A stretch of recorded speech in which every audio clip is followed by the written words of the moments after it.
a tutti.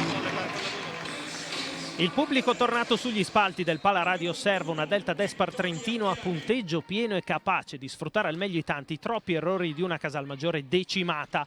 Manca il nuovo innesto in rosa, col mercato che si fa sempre più complicato. Manca Laura Melandri, a riposo con qualche linea di febbre. Manca ancora la continuità che coach Parisi va ricercando, continuità che invece trova con solidità da big la matricola terribile Trento. Le ragazze di Bertini dimostrano subito che il successo con Brescia non è un fulmine a ciel sereno. La mantovana Giulia Melli vive il match quasi come un derby e diventa presto dominatrice a Cremona, accompagnata da una prepotente vittoria a Piani, MVP con 22 punti a referto. Primo set finito ai vantaggi, con Trento che lavora bene con il money out e Casalmaggiore che fatica a trovare la miglior Rosa Maria Montibeller.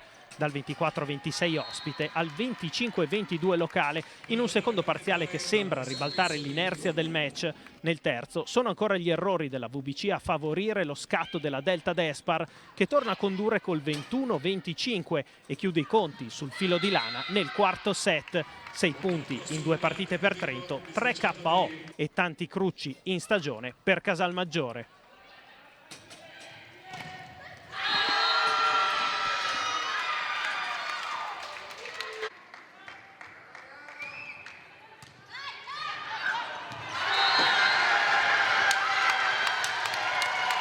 Sul 26-24